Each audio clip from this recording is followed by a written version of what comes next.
However, there is time for me to still be right in my assertion that if you get the quarterback, everything will change, no matter what the head coaching situation is. Now, that doesn't mean you're going to win a Super Bowl. That doesn't even mean you're going to contend for a Super Bowl. But if you get the quarterback, that is the most important part of the process. And if it's the right guy, everything will change. And here's how.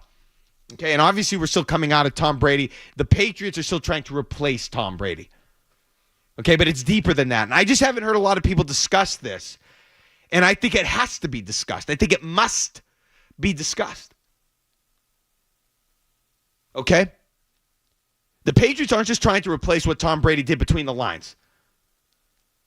Okay, that needs to be crystal clear, and the Crafts and the whole organization, the whole region, all of Boston needs to understand that. And I feel like we haven't discussed this enough. Especially as I look around the NFL and I look at what's going on right now with the Patriots, as the perspective continues to be added each and every week that Gerard Mayo gets more and more experience. They're not just trying to replace Tom Brady, the quarterback. They are trying to replace Tom Brady, the coach. Tom Brady was the most important coach on the Patriots' payroll, not named Bill Belichick. He was more important than Bill Belichick overall. That's been established. But he was also the most important coach that the team had outside of Belichick, who was the head coach, obviously. He was more important from a coaching perspective, not a playing perspective. Take the playing out. Forget about everything he did in the clutch, in late games, fourth quarters, big moments, all the stats, all the dominant performances, 07, 2010, all of that. Forget about all that. Forget it. Tom Brady, what he did as a coach, is still trying to be replaced. They've never replaced it. And you saw what happened to Bill Belichick when he was without it.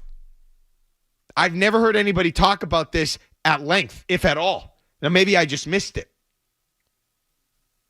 But Robert Kraft and the Crafts, they need to consider that. They should have already been considering that. They already missed the boat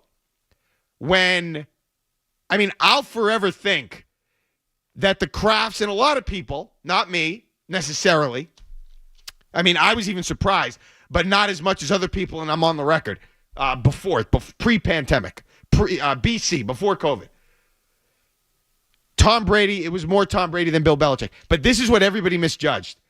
It was Tom Brady was the bigger part of the Patriot way than Bill Belichick. I don't think many people thought that, or at least not to the level that it was true. Tom Brady was more about, he was a bigger part of the Patriot way than Bill Belichick. And that's something that needed to be acknowledged at the time and wasn't. And a part of that was his ability to create a culture, and a part of that was his ability to essentially coach.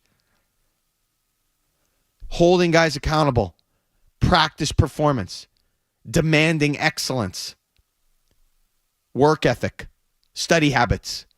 All of the things he preached is what a coach would preach.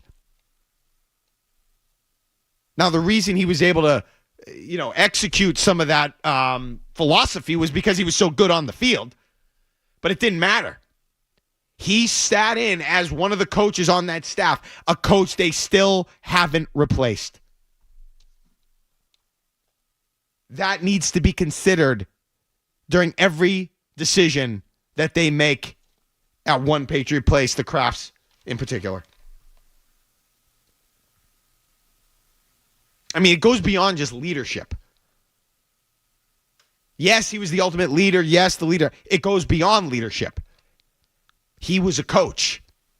He was the best offensive coordinator the Patriots ever had. He demanded excellence from not just the offense, but from the defense, because they fed off of his example. How do you replace that? And, oh, by the way, everything Bill Belichick gave you. Because some of that has also gone by the wayside this year. Just listen to Gerard Mayo talk. Every time he addresses the media, I feel like he's saying something regrettable. Now, that's an exaggeration, but that's been a problem this year. It wasn't with Bill Belichick. So that's something that, obviously Brady bought into that philosophy as well. But Gerard Mayo has tried to change that part of the culture, and I understand why, but he hasn't done it well enough because it's hurt the Patriots at times. He needs to find his footing. It takes time for a rebuild. That's fine. I get that, and it's right. It's true. The problem is he's going to have one more year before it becomes unacceptable, especially if you have the quarterback, and they do. They have the quarterback that's good enough. I don't know if he's going to be the one, the savior. I don't know if he's going to be the one that takes them to the promised land or the guy that I don't know any of that. But they have the quarterback for now. And if they don't, I'll just put it this way. There's a real good chance Drake May is here longer than Gerard Mayo. Obviously. So with that being the case, we need to see something from Gerard Mayo by next year. You have the quarterback, and this year has not been good. I mean, you could say he says the right things. He says that he's accountable, and I'm sure he is. I'm just looking at what's been going on. How am I supposed to feel good about what I've seen? I don't feel good about that. I just don't. I just don't feel good. I wish I did. I don't. There's nothing that I've seen this year that allows me to feel good, let alone trying to replace the things that the legends, Belichick and Brady, brought to this organization. Brady in particular, and I'm not trying to diminish what Bill Belichick did, even though, listen, Brady was a bigger part of it. We know that now, but he was also a coach. He coached. He was a player coach. How are you replacing that? Okay? And that's part of the problem. Because what we've seen here, really, for the last 25 years, have the Patriots gone all in on trying to get the top-of-the-line assistant coaches around their head coach? No, they haven't. Why is that a problem? Well, because they didn't need it because you had Tom Brady and you had Bill Belichick. And again, it's not just because you had Tom Brady on the field. You had him as a coach that helped guide you along, that helped everybody achieve the mission. From a coaching standpoint, how are they going to replace that 5 years later? It's going to be 5. Can you believe that? It's going to be 5 years in less than a month. 5 years since Tom Brady last played a football game for the New England Patriots. What the hell happened? How are you going to replace that? They haven't even cracked the surface. They can't even replace Belichick, and it was awful at the end. Wasn't even close. Was not even close. They're still trying to find a way to do that. They can't replace Brady on the field. Maybe they're going to be a little bit closer with Drake May.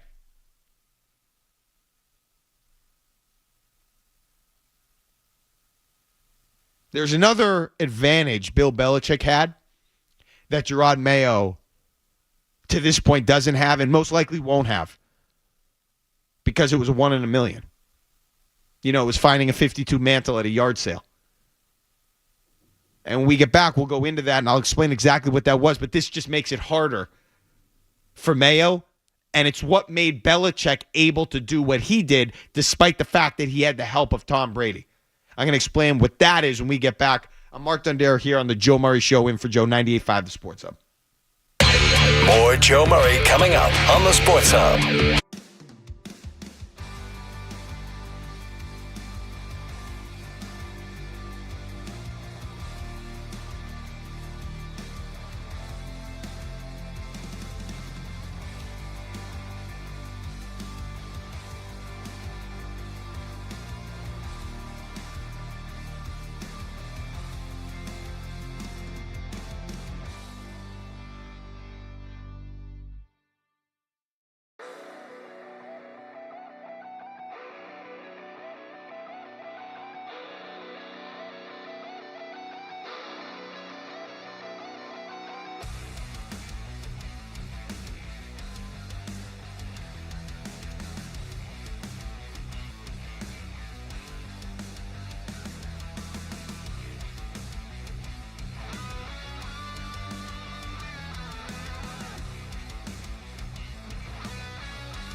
that can even compete with this iteration of the Boston Celtics? I mean, that's a serious question. Serious. Now, 1 year ago, I would have said Denver. I would have said Denver would have been a team that, coming off a championship with how they played the Celtics last year, they would have been a team worthy of the attention of the Boston Celtics, and they would have been, able to compete with the Boston Celtics. They were 2-0 against the Celtics last year. I'm not so sure Denver fits that bill anymore. And to be honest with you, I'm not sure who is able to compete, not beat, compete with the Celtics.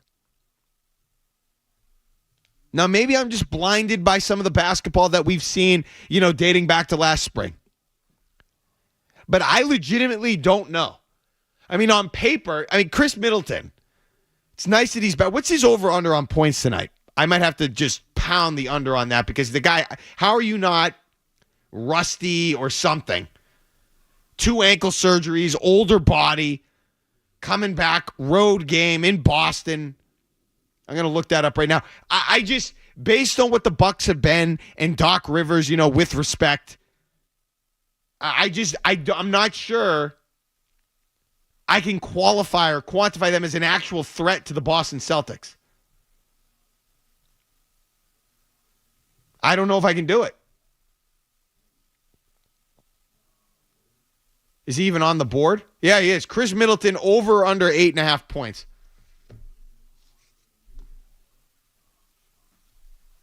I don't know if I feel comfortable doing the under there. It's a low number. Even for a guy coming back, I don't know what his minutes will be like. I'm not going to do that, I don't think. I'm just, the Bucks, I can't see them as a true contender. Not right now. I know they've gotten a little hot. They've won a little bit. I just don't see it. On paper, sure. But teams can't even, they don't even keep it close. When the Celtics are clicking, the Celtics are they're just the perfect team.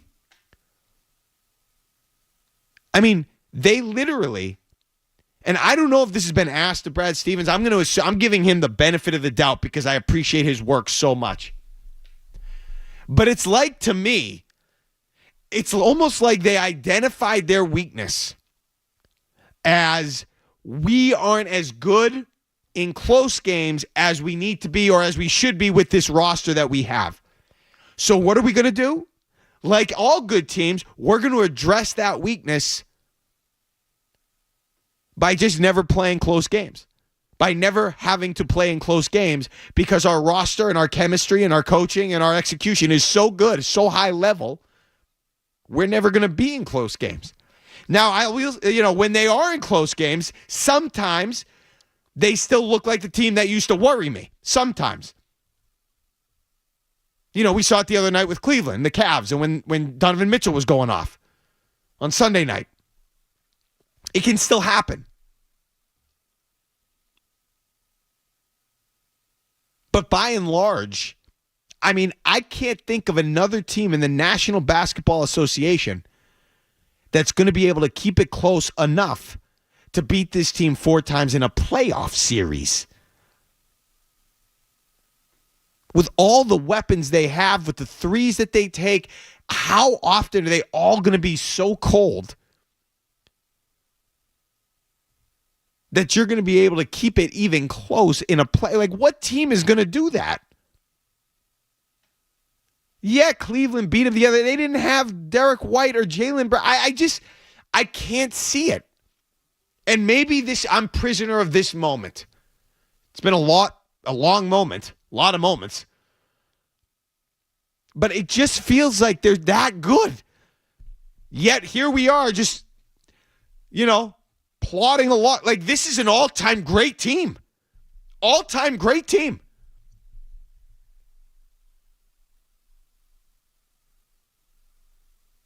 It's crazy. Maybe I'm being a homer. Again, I could be the prisoner here of what we've seen recently in the NBA in the regular season. It is what it is. It's a long regular season. But who's the threat? Is it Dallas, who they played in the finals last year? No. I mean, the Western Conference has been turned upside down. How about the up-and-coming Timberwolves, the Tea Puppies? They've fallen off. They tried to make the Nomar trade, and it blew up in their face, seemingly. I mean, Oklahoma City, sure. You know, Kyrie, they're good, I guess. You know, I don't know. Are they ready to win? Are they ready to beat the Boston Celtics? Doesn't feel that way. I mean, look, I could make arguments for teams. I could make an argument for OKC. They play defense. They're young. They got a lot of talent. They're hungry. You know, they've been in the playoffs now a little bit. They've got some, you know, they're the number one seed currently in the Western Conference. I could make a case for them. A case. But I mean, I don't know. It's not like the Celtics are aging. Drew Holiday, Al Horford, sure, they're a little older. But their two best players are in their prime. And Tatum is playing like an MVP, and Jaylen Brown has, again, taken another step forward. I mean, Memphis? Is Memphis a threat? Golden State? Even, I know they beat the Celtics earlier in the year. I don't know. They're going to beat them 4 times. I know they've gotten in their head, and that's dicey, but now the Celtics are a champion. I'm not seeing it. And I don't think we're talking about it. I mean, they legitimately were trying to figure out if any team in the NBA can compete with this team. They're that solid. They're that good. And we're just kind of, you know, walking through the daffodils here. Nobody's sort of bringing it up, and it's just kind of, we've taken it for granted, essentially. They're that good. Can anybody compete with them? Will they have actual competition in the NBA playoffs? I mean, they didn't make the NBA Cup thing, but I don't care. That's not a thing. That's not meaningful to me. The playoffs are meaningful. The Cup is celebrating your 5-week anniversary or your 8-month anniversary. It's not real. There's one championship. There's one anniversary. 617-779-0985 if you want to sneak in a call before we go to Grandy and Max at the top of the hour to get you set for Bucks at Celtics. I'm Mark Dondero here on the Joe Murray Show. You're listening to Joe Murray on 98.5. You're listening to Joe.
take this team to 6, much less a single team in the NBA that can take them to 7. I mean, the Pacers. Thanks, Sean. The Pacers that I was high. I mean, I thought they would be a bigger threat than the Knicks based on sort of how they play and what they've done. They're 9-14. I mean, they're 10th in the East. I'm respecting. There's teams that I respect. Okay, I respect OKC. I respect Cleveland. I respect the Knicks, but they're on the lower level of that respect. I respect Denver still, just based on head-to-head matchups recently.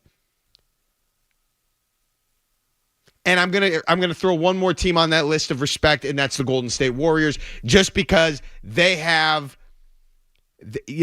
found a way to get inside your head and do things to you that you've never really, that other teams haven't done. I'll tell you what. And the team, maybe you're surprised. The Miami Heat, I don't see it in the Miami Heat anymore. I know there's still the Heat and the culture and all this stuff. I don't see. I like Drew Holiday and Kristaps Porzingis, and now this new version of Peyton Pritchard. I don't know. The Knicks, that's good. They got some players. They've gone a few. They've had some success in the Eastern Conference play. I mean, I'm just not ready to buy into them fully. I respect them. They play hard. They're defensive minded. Jalen Brunson is a really good player. He's a guy that I respect. But I mean, are they take the Celtics to 7? I don't see that. Maybe 6 at most. Milwaukee's never gotten in the Celtics' head, so I don't really, even now, they're not even close to what they were. So I can't get that high on Milwaukee. They were, even when the Celtics were more vulnerable, they weren't good at playing the Celtics. Celtics still found ways against them. I mean, Orlando, they're not ready. The Hawks. Miami's 10-10. I know what they've been against you. I just don't feel it anymore. I don't feel it from Jimmy Butler anymore. Tyler Hero's a good player. Is he going to take over a series? I just don't see it. I don't feel it. It's a new era. I'm not even convinced Golden State. I'm probably just thinking about the game from earlier in the year. But I don't even remember who. Was somebody out that night too? I forget if they were full strength or what. But I just,